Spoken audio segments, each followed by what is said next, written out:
breaking news. Basango Congo na banda kuna bino ezali bo meseni ya Basango proverbe 30 à Elarbino, le pasteur de la diaspora, le pasteur de la bonne nouvelle, le messager proverbe 30 Bamingi Baebi na Congo ya Didier Somo, Didier Forme. Alors, tozali na rétro de la semaine. Vous meseni chaque samedi, tozali na rétro de la semaine. Rétro de la semaine, avant to bandango, to yebisa bino makambo nini elekaki semaine oyo, nazoki sa conseil na bato balandaka ngwanda, ba fanatique na ye, ba journaliste na ye. En tout cas, na ngonga oyo tozoluka libération ya Congo. Soki omoni ke bino na côté na bino ya Pareko, boza na programme na bino bokoko sala, et oza malamu bo s'organiser, bo sali programme na bino a libérer mboka, eza mabete. Mais soki bino botiki programme na bino boana programme te, mais bokomi na bino kaka ko attaquer bateau bazo se rassembler pour ba libérer Congo, bokomi benemi à Congo. Wana tokoya mabe. Tokoya mabe. Ezo comme ça ezana bato ba journaliste, baza ba intellectuel, mais bazo kota na loyenge ya kolanda mutu moko o abunga nzela. Eza malamu boye la biso pe plan d'action na bino. Bosali ba vidéo ebele, bolobe ebele, bozana bato na sa mai. Alors botika ko sala ba vidéo, botika ko critiquer bato yo bazo banda quelque chose, ba o bomoni ki boza base efficacité, bino boye la biso efficacité, to ko betla bino maboko. Parce que Congo eza malade. Na ngongo yo to ko se critiquer biso na biso te to bana ko boka na mabanga te, tozo ko attaquer ba et ba inyamboka. Alors mutu nyonso tout oyo azo telemela mutu azo bunda pour na sa solution à andoki. Merci Nabanzi Itoyokani. Retour de la semaine. Les Basango à Congo, semaine au Maramuni Eleki, semaine au Makasi Eleki, mais peuple congolais, Azoub Maramo Longipo, Nzambe Azanabisu. Alors, tout ça dans un système, il y a Fimbu, Tozo Fiakola, pour Bakolomboka. Bazaba Kolomboka. Moi, na mukolo lupango, azaka moi na mukolo lupango. Alors, retour de la semaine, Tointolo Baboy. L'ONU veut rester en RDC où il touche 2 milliards par année et a un personnel le plus nombreux dans les mandats des hommes de la paix. ONU a zoli ngakotika la kaka na RDC pour ana bilana e aganyaka 2 milliards par année où bazwaka na gouvernement congolais na bakor bazosala. Or bakor bango basala ONU aye pour à protéger les citoyens congolais. Mais bokende na Beni, bokende wa dernièrement tout le monde na Kinshasa bazo boma batu ONU azana na osala lote. Ba soldats ONU to koma mona bango beaucoup plus kosala kindumba na ba chambre d'hôtel ya Kinshasa ke na ba lié oyo batu bazo bunda. Yango na lobaki ke esengeli na biso oyo toza ya diaspora na États-Unis toke no telemela ONU na bureau ya Nations Unies ko telemela bango po basala musala oyo bazulaka 2 milliards chaque année na Congo. Alors sans signature il y a rassemblement puis il y a Semco, c'est-à-dire église catholique. Kabila a bloqué. Il y a un moment où biloba. On a expliqué tout à l'heure parce que le discours, il y a deux Santos et Pessimoi, confusion, mais à l'oba qui n'a kimokolo, il faut un entendement spirituel, il faut un politicien pour y avoir génie deux Santos à jouer. Alors, tout le bas qui dit que semaine où tout le monde va signer d'accord en haut et simbité parce que bâtiment va signer et bah oh va signer qui va comme kolela ba longola ba signature na bango pour ba futi ba mbongote c'est-à-dire bozo ba liboso maele sima signature wana bo longola ngondeli donc Kabila amelina batu oyo ba yokana ki ba ke ni ko signer ba corps pour baza ba incivique baza ba patrite ba zoba ba na lokoso yango ba kendeki kuna ba signer mais ba pesi ba mbongote. Tolobi Soussou, na semaine où mon métier est capable de rétro de la semaine, Conseil à sécurité à l'ONU le 11 novembre ke Kinshasa. Bit nango ezani ni kokeno sakanambe ke asi asali baventure ebele, abomi ebele, constitution ya mboka ezo permettre ete basala corps moko par constitution. Donc à part constitution mboka toza sous na corps mususu te. Faut to respecter constitution. Yango ba kokeno yebisa ye akeli na malembe. Alors mikolo utukole la susu tolobai ke Kabila yebela eloko nini esilaka te banzembo ebimi bamusicien bayembi bato ebele bayembi bayebisi eloko nyonso tu oyo ezalaka na ebandeli ezalaka na suka eloko nyonso oyo ezalaka na ebandeli ezalaka na suka do fois yebelake mande ekoki abendana semaine oyo toleka kaka tolobaki Vital Mende Kamere na bato mingi baza pembeni ya Kabila wana bazo s'en foutre po ba mingi na kati na bango baza na basida baniata ba mine pe ba PD. Alors yango moni bayebi déjà ki bazo kufa na bango Mende déjà uti okufisa mwasi na ye ou azaki pe nganga na ye ya 6 mois ou apesaki bakisi tout et tout mwasi na ye ya Bruxelles oyo ya mututi side se kotie na mikwa d'ailleurs kutu ba police ba uti yebise lobby lelo tout ça samedi lobby police ke no yebisa mwasi wana sécurité na ye na Belgique ezo simate il faut ba bimisa ye bazo négocier batinde na Brazzaville ou bien na Bangui à novembre parce que na Brazzaville parce que na Bruxelles moyen te puis ana sida Mende pe ana sida et Mende alaka PD alaka makama Kabila c'est-à-dire boza mikolo boyima mtoro baba kisi pe Mende apesa Kabila bakisi belé tant que chef coutumier ya bamboka na bango yango moni Mende bakanga mami na Kabila me baza ko beba Vital Mende ba okufa kala mingi te sida na bango komi na suka. Alors ndeko nanga Francisco Signorata azana matanga na Birmingham et pas Viking côté à prison ya Birmingham peuple nyonso bozolanda kuna babi mikolo tuna matanga botalanga ba grand salam kuna na Birmingham na yaka pamba donc ils a bien Bochabe akimisi mwasi na bana na Amérique pe batu belé oyo basala na Kabila bakimisi basi na bana na bango. Rétro de la semaine a na Sentinelle TV bien nango ezali info plus onction soki mutu azala démon azala koloka à force azotala ba émission délivrance ko bima na vie na ye pe abongwana ba musicien ya poto ba embeli Kabila nzembo bolandaki yango na breaking news alobi et alaki ke nzembo na titre nango bato bele ba otuna na titre nango yali Kabila yebela yeba ke article 64 la constitution ekobengana yo titre nango angwana ezali remix ya nzembo ya Papa Noël ya OK Jazz ba changer kaka maloba ba tie na contexte alelo esa kitoko tozo senga ba musicien ya Kinshasa ba sala ngopi uzamalamu toyoki déjà wera son azu ba visa abandi okima aux États-Unis après au Kenya Angola c'est-à-dire descendre mobimba ozana Kinshasa te à tous les gens moisi mais ezamalamu so ibozo kima so mobimisi banze moto ezama bemi.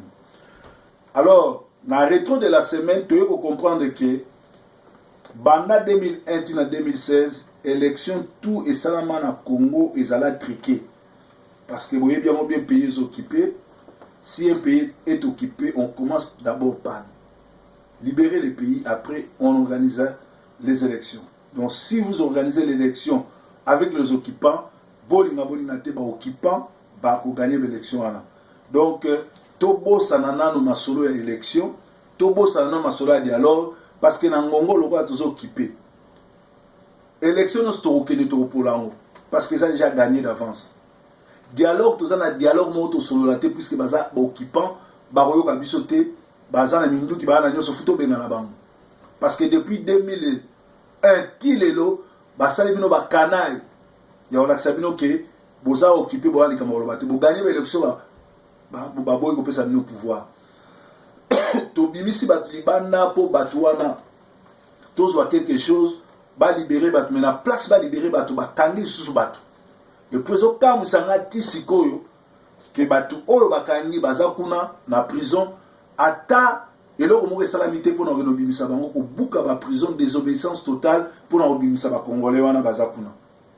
Alors tout le monde était libération à Congo ezali primordial parce que ceux qui sont sous l'occupation et comme il y a Zakari Yoana Koti hôpital ba bétier tout simplement pour aboyi Ruberwa a comme président, c'est-à-dire na mutu ya Kabila na mutu ya ba Rwandais il faut ba occuper biso na nyonso na kanai président rwandais vice-président ceux qui président sénat rwandais président parlement rwandais premier ministre rwandais misala sur police tout ba rwandais d'ailleurs boyebi ke na ba zone militaire nyonso tout na ba zone nyonso tout oyo ya ba camp partout eza ba rwandais boyebi yango za kobata masute.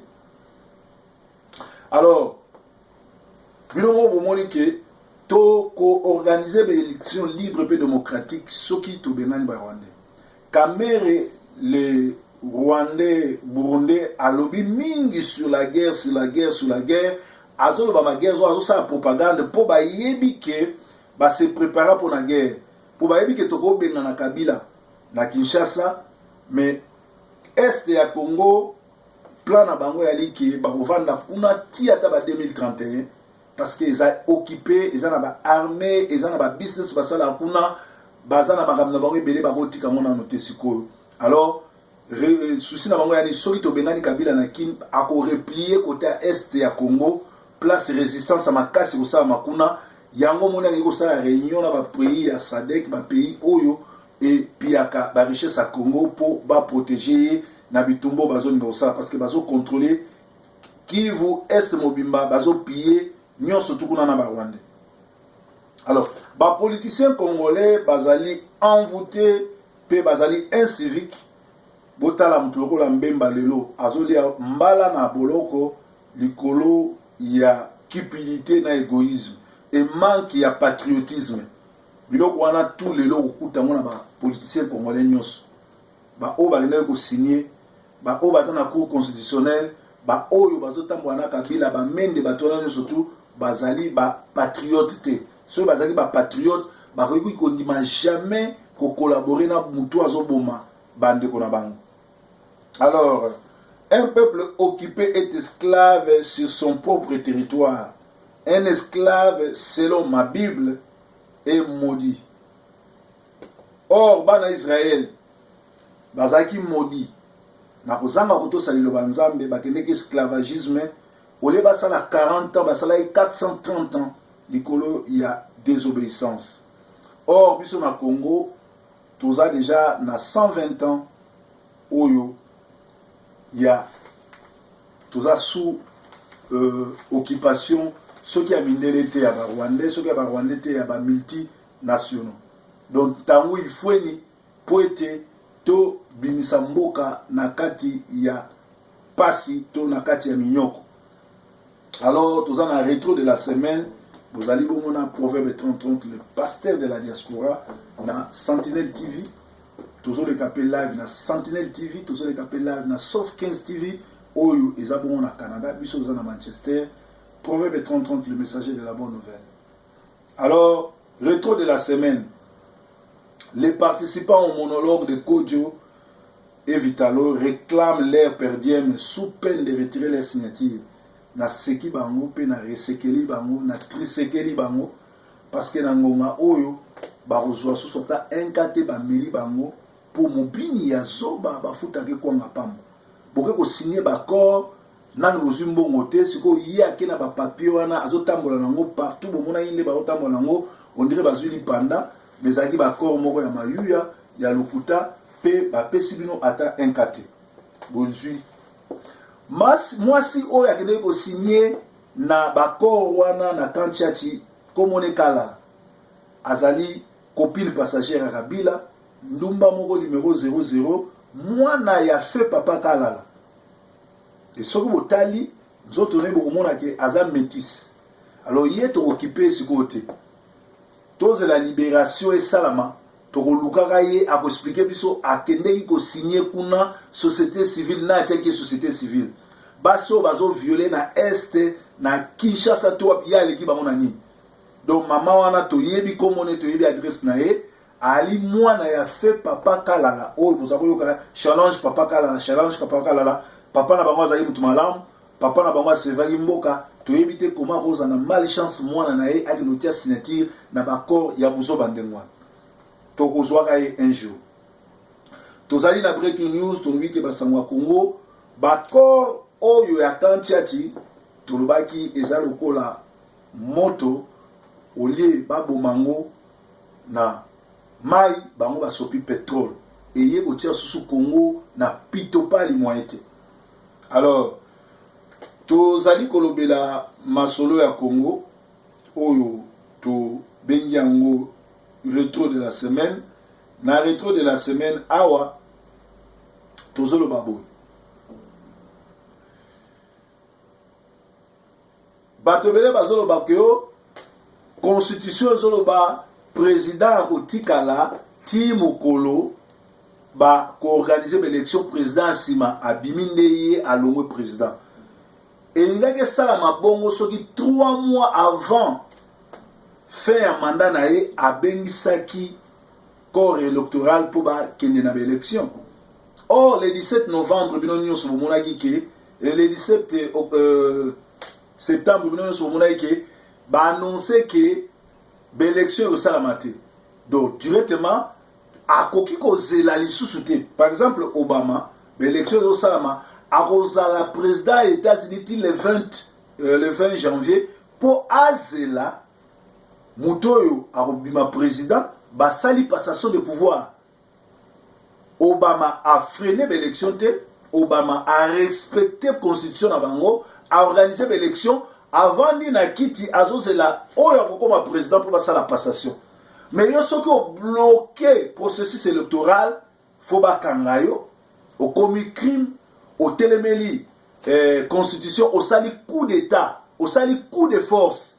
Alors, ceux qui besoin ko interpréter constitution botuna baimboka batamayele bako expliquer bino constitution ezobani mais so bino boko ngolo bakake il faut azala wana ti président mususu akobima mais entre temps hier azo bloquer l'élection salamate soki totiki Kabila leki soki totiki likambo le 19 eloko esalamite ndenge menda azo bake le 19 eloko esalamate bayemi bakino eloko ezate Kabila akosalisa sikoyo référendum ako changer constitution ako tikala na libele comme parti état bomoni te kutu même bakor na bango ba lobby te élection za mukoni ba tie date c'est-à-dire pour na bango ezate soika peuple andimi yango ba dribbler biso et s'il atikali wana libela tala déjà nenga zo beta bato tout ba travailler na wana ese ba bato ngana zo travailler na mutu ayaki na ba bot mutu oyo na leki na mayele na nyonso abeta ngande ngwana na continuer pe koleka na TV na osa musana ye ba mibali te ba ba congolais te et puis batongo tout au rêve que ba ba mboka ba kino ba ko sala biloko bongo te. Donc tolubaki masolo ya mboka na banda kuna biso rétro de la semaine. Na rétro de la semaine ozo le kana Congo ezana ngo foti ya ba congolais te mais ali faute ya classe ya politique ya Congo, faute ya intellectuel ya Congo.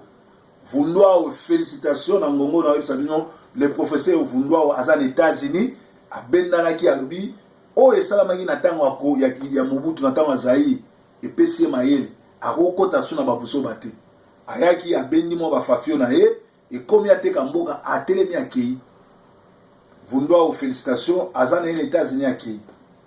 Alors, tozo bela basango ya Congo to makambo nyonso tozo leka na Congo oyo ezoleka na Congo ezali makambo oyo eza mawa mingi mpona makambo oyo ezoleka na Congo.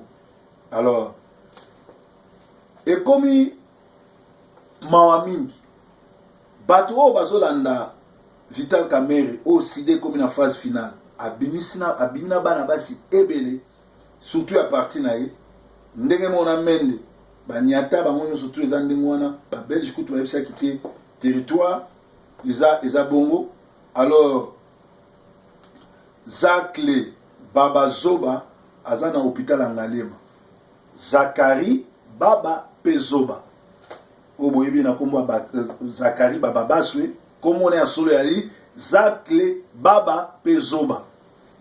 Azan hôpital angalier maboke notala ekuna ndenge bazo réparer mbanga na makotolo oui makotolo o babe na makotolo po azwaki ba bongadio o Apollo sa akitsela kakikwata bana ba vrai kinois ba yebi mamni na lo. Alors etikali mova sakani PDP civique moko boye mova sakani azaka pe PDP azan civique payer pe ba beta kende bazo beta bana mususu. Alors batebele ba komi batebele ba bengi batebele bazo de la discours ya Dos Santos et moi confusion mingi zana ebisabino likamoko parce que vous avez breaking news tous abongo na rétro de la semaine discours à Dos Santos ou azali produit américain et tiens batebele confusion car rapport bazana entendement spiritualité ezaka ndenge batebele ba na église pasteur ate makamusu na mutayo a comprendre na ndenge ne pasale na ndenge na na kati ya discours wana botalango bien Dos Santos azo ko déclarer pour aza politicien c'est-à-dire azo loba na ndenga politique bolanda maloba na ete me bolanda ba geste na ba acte na ye face ya Kabila face à face à l'obélier que Kabila va protéger tes poisons hors mandat pour y avoir produit américain. Mais le cola, azali politicien, ayebi si Kabila qui va protéger tes poisons hors mandat, pe signature wana, le cola rassemblement d'église catholique, bazalité, l'accord wana est bloqué Kabila, et ça clé pour wana expliquer bien le. Pe na kati ya discours wana a condamné gouvernement à lobby, faut pas respecter la constitution. Alors, on a un geste politique. Ce qui, Eduardo, a sali la déclaration pour le Bakio, Kabila a la présidente en 2018, il y a des politique. Mais pour la voyer, ça veut dire que Eduardo a quoi dans Kabila, geste ni na sali, à l'ongoli ba personnel union sur l'ambassade d'Angola, bazali sous na Kinshasa, bazali bongo gouverne na Brazzaville. Na geste wana ngolo ba aza sous na confiance à Kabila. Alors, na diplomatie, après que ça la déclaration mususu menacé azoba pe maka mususu gesto ya sali ya kolongola batu na eba personnel ambassade d'Angola na Kinshasa ba ko va na Brazzaville et la ici que Eduardo ayebi ke Kabila za suna pawate aza susu na légalité bazo tenter so ke simbe so ke simbité aussi mbate c'est-à-dire Kabila ayebi yango azo banga yango moni ba yeko pesa 48 heures na rassemblement ba le signer d'accord. Alors ba congolais bazo senga koko kodio ase azumbongo yepe kodio azape na nyama azo panzango pe. Alors mbongo azui azonga na lomé total a soki ba respecter d'accord. Alors langage diplomatique et la ici azali susuna Kabila te et c'est vrai ba tebele ba komelinga o proverbe ba information na yo. Est-ce que ça sûr vraiment que Kabila na Angola ministre de l'agriculture mutaiko yambaye? Bien sûr, ngam na lobi amote ngaba tineli ngaba vidéo na moni RTNC mtezo laksango Kabila bayeko yambaye na ministre ya agriculture ba lobi amo bien. Même pas premier ministre, même pas président du Sénat ou ya parlement, mais ministre de l'agriculture, c'est-à-dire bazo na valeur te na langage diplomatique, oza so na valeur te, bazo ya mboka rapport oza zoba. Alors, omoni ngai na zwaka ba vidéo, donc eza ba source sûre po bato bazo tinelanga, baza ba combattant oyo ya kati ya mai to tindika bango ba kota kuna, ba bimaka lokola, baza ba infiltré, ba travailler kuna baza kuna me ba tindela biso biloko. Yango monto zora ba information. Mais ba kota na sa mai net ya vie terminator ngwanda te. Ya biso ba kota na sa mai te ba baluka ba ngando ba nzombo ba mbisi ya ndenge na ndenge te. Ba ngubu hippopotame te. Biso meza bato bazo travailler bazo tinda musala. Kabila soki aleki le 19 décembre accueilli ko sala référendum, c'est-à-dire Mpilamo Sikeba a changé constitution pe a commis parti état. Alors, et loko musu bato bazo bosana na makambo to le Angola na salle wana Tom Pierre lo azalaki ba ambassadeur ba Union européenne bazalaki.